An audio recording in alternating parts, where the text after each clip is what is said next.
Oke, jadi kan kita tadi udah bahas nih sekilas mengenai college adjustment. Dan salah satu aspek di dalamnya adalah academic adjustment. Kalau dalam bahasa Indonesia sendiri, academic adjustment adalah penyesuaian dalam konteks akademik. Tapi apa sih secara detail penyesuaian dalam konteks akademik ini? Nah, academic adjustment adalah kemampuan individu untuk memenuhi segala tuntutan akademik dan juga memperoleh hasil yang memuaskan. Itu adalah academic adjustment.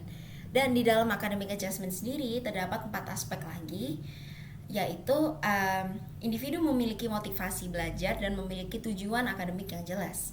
Yang kedua adalah keterlibatan individu dalam menyelesaikan tugas akademiknya. Ketiga, upaya optimal yang dilakukan untuk memenuhi tuntutan-tuntutan akademik itu. Dan yang keempat adalah perasaan puas terhadap lingkungan akademiknya. Ya, oke. Jadi untuk materinya hanya itu saja. Untuk mendalami materi ini lebih dalam lagi, kita akan memainkan games yang namanya I'm a Survivor. Oke. Jadi tadi kan kalian udah dibagi nih beberapa kelompok. Jadi kalian gabung aja sama kelompok sebelah kalian. Jadi dalam satu kelompok ini terdapat 2 kelompok yang tadi udah kalian bikin. Ya kalian bisa aja gabung sama sebelahnya atau belakangnya gitu. Tapi make sure semuanya ada pasangannya ya. Oke, jadi bisa dibikin kelompok. Oke, karena ini semua udah dapet pasangan kelompoknya kan. Jadi selanjutnya kalian akan bikin nama kelompok kalian. Itu akan kalian diskusikan selama 1 menit. Dan kalau misalnya udah selesai nanti tunjuk tangan aja ya, nanti saya catat.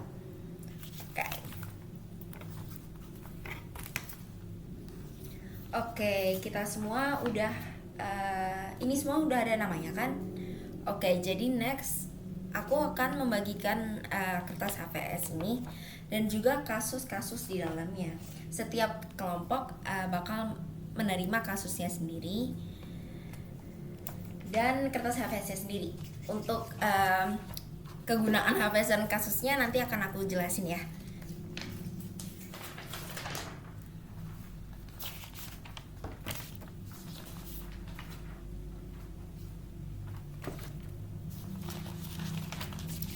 Oke, semuanya sudah dapat kan? Oke. Next. Kalian boleh baca-baca dulu. Kita ini mau ngapain? Dan ini ada kasus nih. Kalian lihat PPT dulu ya. Kalian adalah sekelompok rombongan yang sedang berwisata dengan menggunakan kapal pesiar.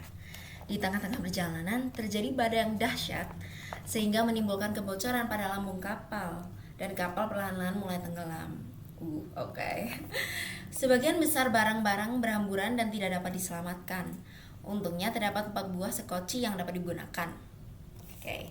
Dengan tenaga dan harapan yang ada, kalian mencoba untuk menyelamatkan diri. Kalian menyadari akan membutuhkan waktu bagi tim penyelamat untuk datang. Sehingga kalian harus segera menyelamatkan diri dengan membawa peralatan yang dibutuhkan. Dikarenakan keterbatasan ukuran, tiap sekoci hanya dapat menampung 10 orang beserta 10 peralatan yang kalian bawa. Oke. Nah, di sini ada daftar barangnya. Kalian bisa pilih 10 barang dari list ini, dari daftar ini untuk kalian bawa. Oke. Tetapi ada informasi tambahan. Informasi pertama, Anda dapat menggunakan sekoci untuk menyelamatkan diri ke pulau terpencil yang lokasinya tidak jauh dari kapal karam. Pulau tersebut merupakan hutan tropis yang dipenuhi hutan yang lebat. Oke, jadi kalian dapat informasi. Jadi kalian harus memilih 10 barang dari list daftar lagi dengan informasi yang sudah kalian dapatkan sejauh ini. Oke, dan untuk waktunya kalian bisa diskusi dengan kelompok kalian selama 5 menit. Oke, kalian kalau misalnya sudah selesai nih ya, kalian boleh tulis di HVS kalian, boleh dicoret-coret. Dan karena 5 menitnya sudah selesai, kita akan salah satu dari kalian akan maju untuk menuliskan apa yang sudah kalian tulis ya sekalian. 10 barang yang sudah kalian setujui untuk dibawa di papan yang sudah sedia ini. Oke, dan itu akan kalian lakukan selama 2 menit. Oke, beragam banget ya. Nah, tapi nih kalian dapat informasi baru lagi, informasi kedua. Boleh kalian lihat di sini, Anda dapat menggunakan sekoci untuk menyelamatkan diri ke pulau terpencil yang lokasinya tidak jauh dari kapal karam. Pulau tersebut merupakan pulau tropis dipenuhi hutan yang lebat. Yang tadi ya, ini udah informasi yang tadi. Tetapi pulau tersebut memiliki curah hujan yang sangat tinggi dan diprediksi akan turun hujan deras selama beberapa hari ke depan. Dan terdapat juga banyak binatang yang dapat diburu. Nah, dengan informasi baru ini pasti kalian akan memikirkan lagi kan apa yang sudah kalian tulis di papan ini. Jadi kalian dapat berdiskusi lagi dengan kelompok kalian, barang apa yang akan diganti atau barang apa yang bakal tetap dibawa selama 2 menit saja. Selama 3 menit saja. Oke, 3 menit sudah berlalu. Jadi kalian boleh ke depan lagi buat menuliskan apa yang kalian ganti atau kayak list barang yang baru lah.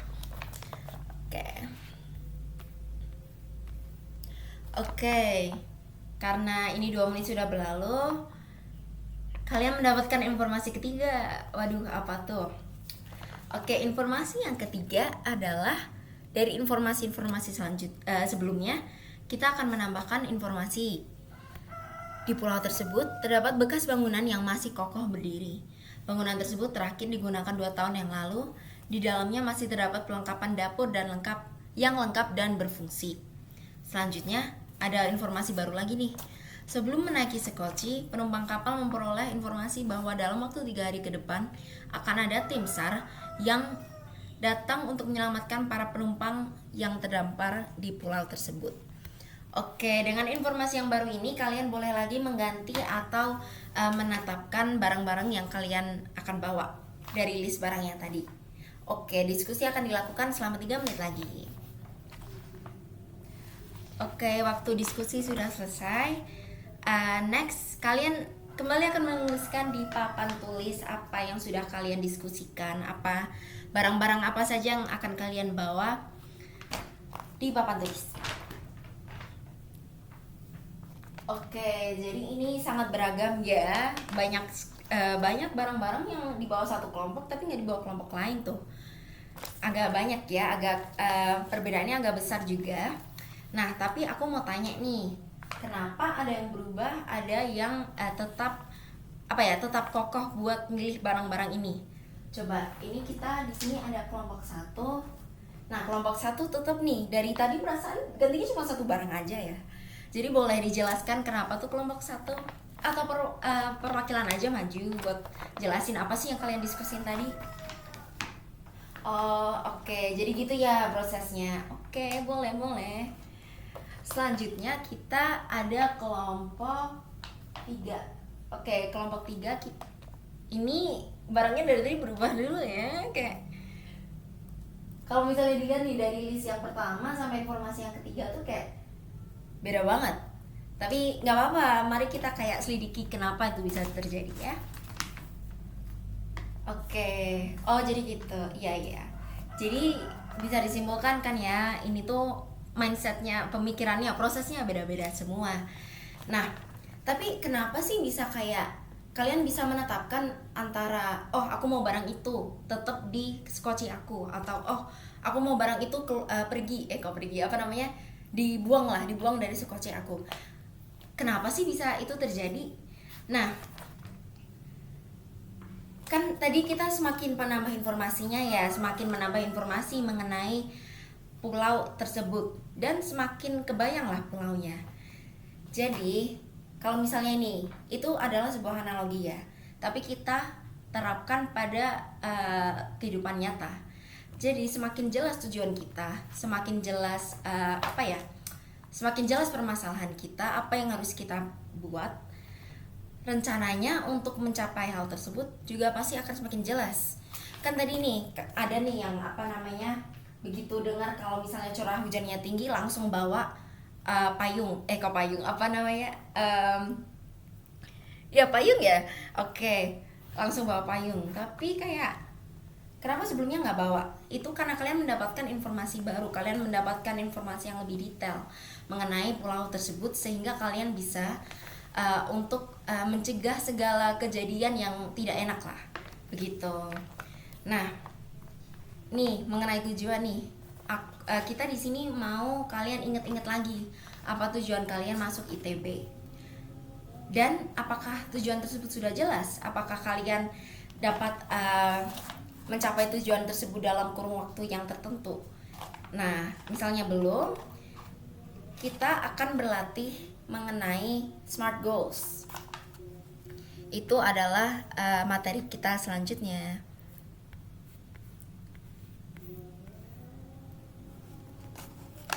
Oke, jadi untuk materi selanjutnya kalian akan tonton dulu ya dari video ini.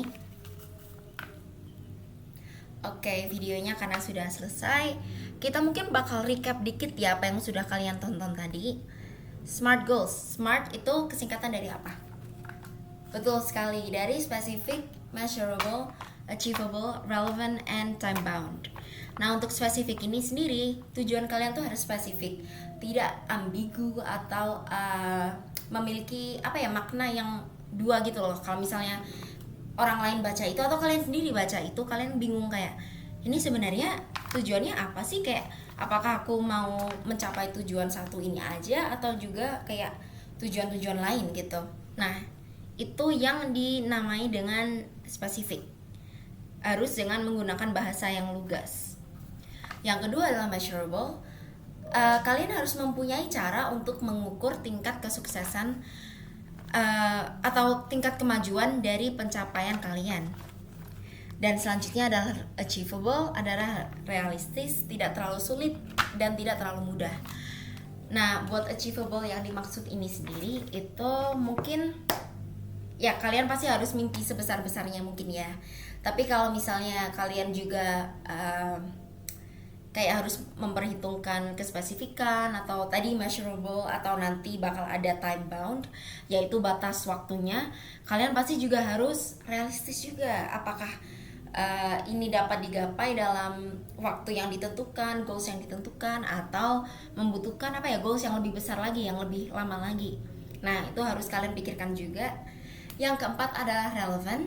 Relevant adalah saling mendukung atau selaras dengan target lainnya. Nah, ini. Dan yang terakhir adalah time bound, yaitu memiliki kerangka waktu dan deadline. Jadi misalnya dalam misalnya dalam 3 bulan ini aku mau dapat nilai UTS yang bagus, yang 100 gitu. Itu kan udah spesifik tuh, dan udah time bound, measurable juga. Jadi semua aspek-aspek itu dalam SMART goals harus kalian perhitungkan ketika kalian membuat tujuan, agar tujuan kalian lebih jelas. Oke, so next mungkin kita bisa latihan ya. Di sini bakal disediain Jamboard. Kalian di sini nanti bakal menuliskan apa ya? Menuliskan tujuan-tujuan kalian. Tetapi sebelumnya kita harus latihan dulu gimana cara bikin SMART goals sih. Oke, ini ada kalimat nih. Tulisannya aku ingin bisa jago bahasa Inggris. Apakah ini udah SMART? Belum, benar belum. Kenapa nih? Iya, karena kurang apa ya? Kurang spesifik, kurang bisa dihitung kemajuannya kali ya. Oke. Jadi gimana nih cara gantinya? Cara biar lebih SMART gitu. Iya, bener banget nih. Ditambahin cara untuk mengukur tingkat kesuksesan itu.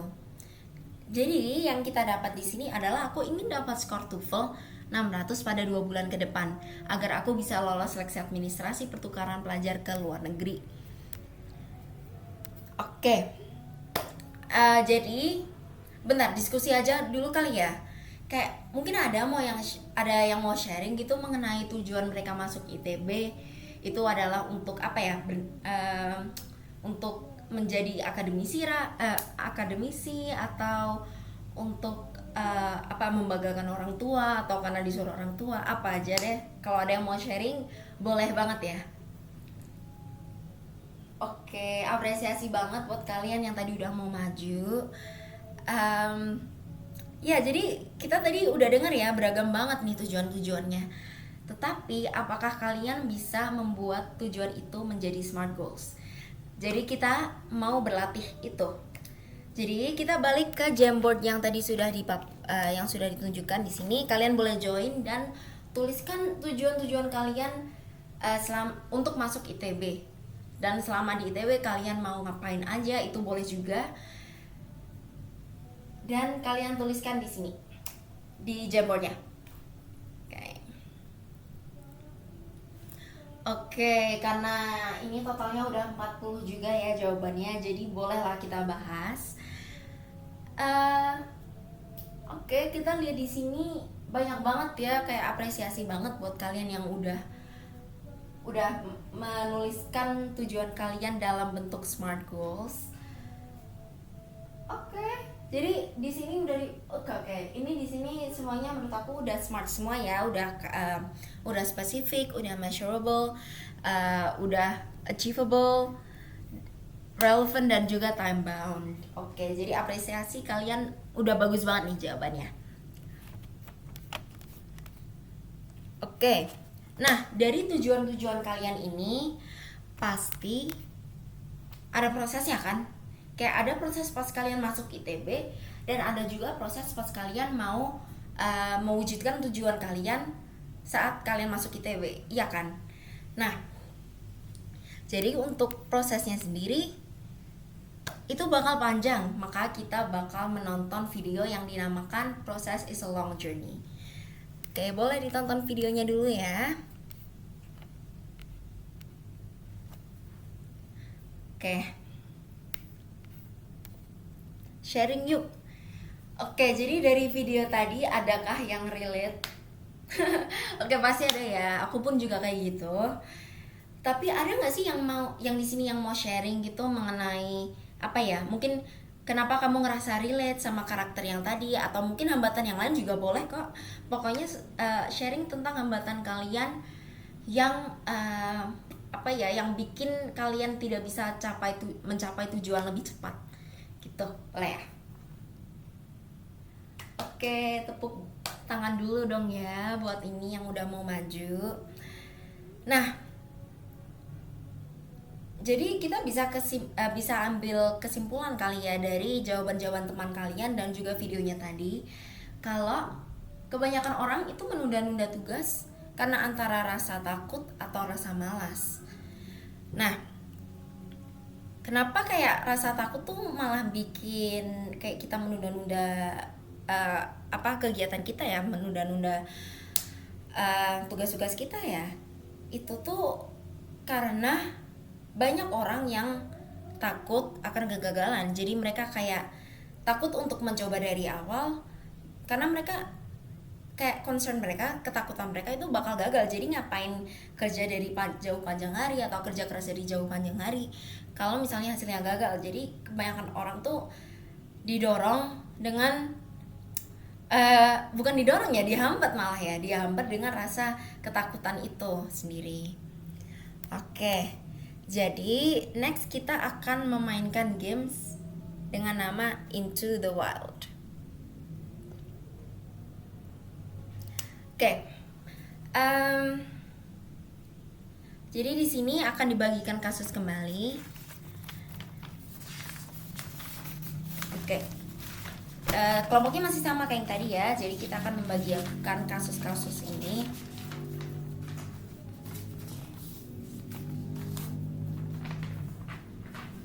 Oh iya, sama tolong agak merenggang ya dari satu kelompok ke kelompok lain biar nggak begitu dengeran. Oke, next kita akan memberikan instruksinya ya. Gimana sih cara main game ini? Into the Wild, kalian masih di pulau terpencil tadi. Nah, dalam permainan kali ini, kalian akan mendapatkan survivor dari kapal karam tadi. Kalian terdampar di sebuah pulau terpencil Saat meminta bantuan sebelum kapal karam, informasi terakhir tim SAR akan datang untuk menyelamatkan kalian. Kapal tim SAR hanya dapat berlabuh di sisi selatan dari pulau terpencil tersebut. Dari posisi teman-teman saat ini, menuju ke sisi selatan tersebut dibutuhkan perjalanan dengan melewati beberapa tantangan atau misi yang harus diselesaikan. Nah, dalam game ini kalian harus menyelesaikan 2 misi. Yang itu pertama, membantu teman-teman menghadapi kedua misi ini. Setiap kelompok diberikan emas sejumlah 90 batang. Dan yang kedua, setiap kelompok juga mendapatkan peralatan yang dapat membantu menyelesaikan kedua misi tersebut. Walaupun bentuk peralatannya berbeda-beda untuk setiap kelompoknya. Maaf, tadi informasi tambahan ya. Untuk dua misinya akan dipaparkan sekarang. Nah, ini misi pertama, yaitu kalian perlu menyiapkan bahan makanan untuk perjalanan menuju sisi selatan pulau. Yang kedua, tugasnya adalah untuk memperoleh 3 buah anak panah yang dapat digunakan untuk berburu. Anak panah dapat diperoleh dengan cara menjawab benar 3 pertanyaan dari trainer. Setelah satu kelompok menyelesaikan misi A, baru kelompok lain mendapatkan kesempatan untuk menjawab persoalan yang diajukan oleh trainer.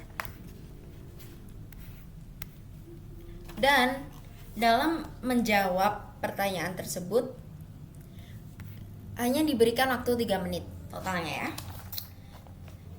Dalam menjawabkan satu persoalan, apabila kelompok salah menjawab, kalian dapat memilih dari 3 pilihan ini, yaitu memberikan jawaban baru, akan tetapi kalian harus bayar 10 batang emas. Yang kedua adalah membeli kunci jawaban. Jadi nanti kami trainer yang akan memberikan kunci jawaban tersebut, tapi kalian harus bayar 15 batang emas. Dan yang terakhir adalah menukarkan barang yang dimiliki oleh kelompok. Jadi nanti kalian satu barang yang ada di list kalian di sini akan kalian tukarkan ke trainer untuk mendapatkan 1 anak panah. Waktu untuk menentukan pilihan yang digunakan adalah 10 detik. Jika kalian menentukannya lebih dari 10 detik, otomatis kalian akan menggunakan pilihan yang kedua, yaitu membayar 15 batang emas. Oke, jadi misi pertama nih. Misi pertama ini ini ada peraturannya ya. Misi pertama yaitu dilarang untuk menggunakan alat bantu dalam menjawab persoalan seperti handphone atau perangkat elektronik yang lainnya. Dan jika hal tersebut dilanggar, jika kalian mencontek, jumlah emas kalian akan dikurangin lagi sebanyak 15 batang. Setiap persoalan yang dilanggar ya. Oke, jadi jangan coba-coba. Oke. Karena sudah nih instruksi misi pertama, jadi kalian boleh nih diskusi sama kelompok kalian. Semisal kalian jawabnya salah, kalian mau pakai pilihan yang pertama, kedua, ketiga, atau yang ya cuma ketiga ini sih. Oke. Jadi itu akan dilakukan selama 3 menit ya. Nah, untuk dari emas tadi yang udah kalian punya nih, itu adalah skor kalian. Dan skor tertinggi di siapa nih? Dimenangkan oleh kelompok 3. Tapi ingat ya, ini mainannya belum selesai. Jadi ini bukan tentang kalah atau menangnya ya. Oke. Yang selanjutnya kalian dapat misi kedua. Apa tuh misi keduanya? Teman-teman udah dapat nih 3 anak panah. Dan kalian akan mulai melanjutkan perjalanan ke sisi selatan pulau. Kalian telah melihat lampu yang menandakan keberadaan kapal SAR. Beberapa meter dari kapal SAR, tiba-tiba teman-teman dihadang seekor binatang buas. Untuk bisa melewati binatang buas tersebut, terdapat 2 cara yang dapat dilakukan tiap kelompok, yaitu antara membuat api unggun atau membuat lubang jebakan. Kalian boleh milih antara 2 itu. Dan ini adalah barang-barang yang kalian butuhkan. Jadi untuk membuat antara api unggun atau lubang jebakan, kalian harus mempunyai semua list ini, mempunyai semua barang yang pada daftar ini. Dan by the way jangan ngide ya, jangan kapak dibuat sekop apa gimana gitu, jangan ngide, pokoknya beneran harus ini. Oke, apresiasi sih kalian yang kreatif, tapi untuk permainan ini belum boleh ya.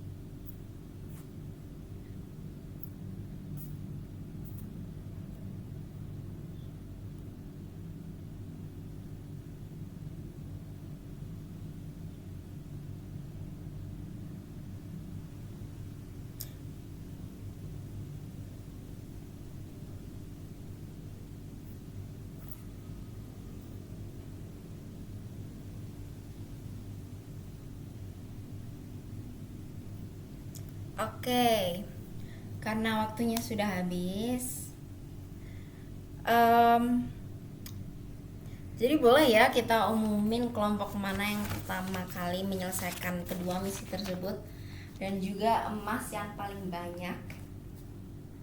Waduh, kelompok dua nih, boleh nih kelompok dua maju-maju. Oke, mungkin boleh ya dimulai dengan kelompok dua, strategi kalian untuk menyelesaikan misi ini. Oke, tepuk tangan dulu dong. Selanjutnya mungkin perwakilan kali ya, dari siapa nih yang selanjutnya? Oh, kelompok satu. Boleh kelompok satu maju untuk menjelaskan strateginya. Oke, tepuk tangan guys. Dan juga kelompok 3 dan 4 boleh maju juga ya. 3 dulu deh, 3 dulu. Oke. Dan yang terakhir kelompok 4. Oke, apresiasi guys, beneran apresiasi buat kalian semua yang udah tadi apa ya, tadi kayak antusias banget ya, rame banget gitu ya. Oke. Nah, mungkin kita bisa menyimpulkan sesuatu nggak sih dari pembelajaran ini? Nah, kalau tadi kalian nih udah bikin tujuan, tapi untuk apa ya, jalan untuk ke tujuan itu banyak rintangannya kan. Kayak kalian harus memenuhi banyak misi, kayak kalian harus memenuhi apa ya, kayak spek-speknya, kayak atau tadi tuh tiba-tiba emas kalian dikurangin. Itu tuh kayak kalian nih, tujuan kalian tuh udah jelas dari tadi kan, dari awal permainan tujuan kalian tuh udah jelas untuk sampai di sebelah selatan pulau.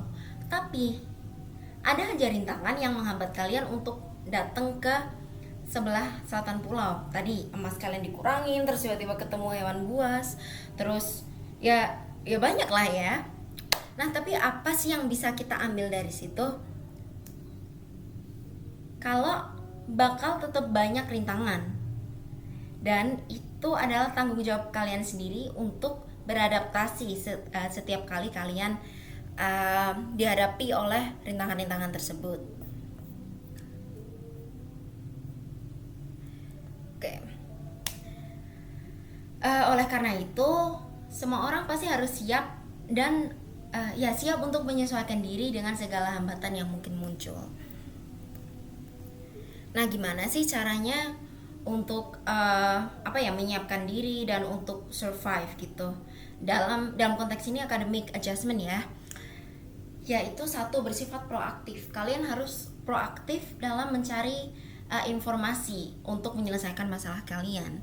Soalnya kami nih yang sudah menjalani TPB ya, banyak sekali informasi yang kayak nggak langsung disuapin gitu, nggak langsung dikasih tuh. Biasanya kan di SMA langsung ada kan ya sosialisasi, apa kayak di speaker kelas tuh langsung kayak kasih informasi tuh kepala sekolahnya. Tapi di kuliah tidak guys, di kuliah kita harus proaktif, kita harus mandiri mencari informasi yang kalian butuhkan.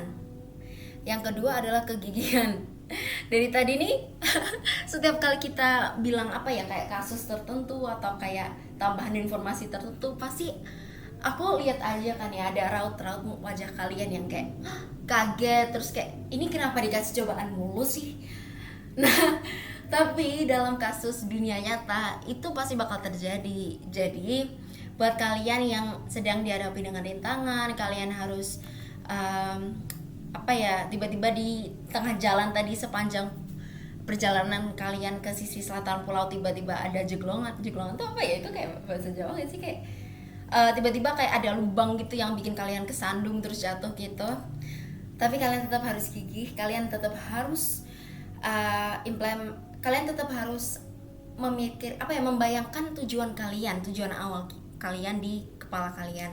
Itu yang akan bikin kalian gigih. Dan yang ketiga adalah menghargai prosesnya.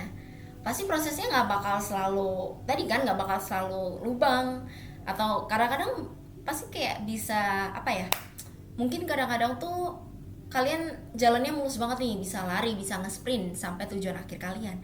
Tapi kadang-kadang ada kerikil, kadang-kadang ada lubang. Tapi itu dihargai aja, soalnya setiap rintangan yang kalian lalui, kalian pasti menyelesaikan rintangan itu dengan mindset yang lebih kuat, dengan diri kalian sendiri tetapi versi lebih kuatnya. Oke, jadi mungkin bisa kali ya recap dulu.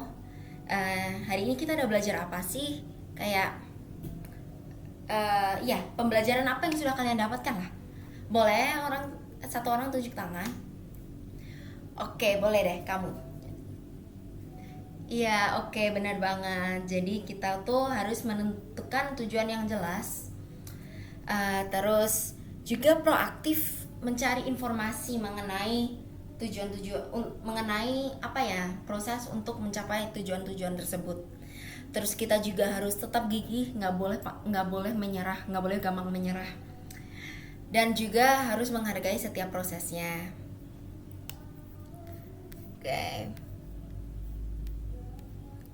Oke. Dan untuk hari ini kita hanya membahas mengenai academic adjustment. Akan tetapi, masih ingat kan konsep college adjustment tadi ada 4, academic adjustment dan 3 konsep lainnya. 3 aspek lainnya. 3 aspek lainnya akan kita bahas besok. Tapi bukan berarti academic adjustment ini sesuatu yang berdiri sendiri ya. Tetapi academic adjustment ini pasti memiliki hubungan dengan 3 aspek yang lain. Dan salah satu aspek itu pasti berhubungan dengan salah satu aspek yang lain. Dan besok akan kita bahas mengenai 3 aspek lainnya dan bagaimana itu berhubungan dengan aspek akademis yang sudah kita pelajari pada hari ini. Sebelum kita mengakhiri pertemuan ini, aku mau kalian menuliskan first impression kalian dan terus dikumpulkan ya jawabannya di EduNext di link tersebut. First impression kalian boleh lah kayak mungkin ITB tuh kayaknya keren banget ya, kayak isinya abang-abangan semua, atau kayak ITB kayaknya susah banget gitu. Boleh, semuanya ungkapin aja, nggak apa-apa. Dan besok akan kita bahas untuk di day 2. Oke, jadi pertemuan untuk hari ini sudah selesai.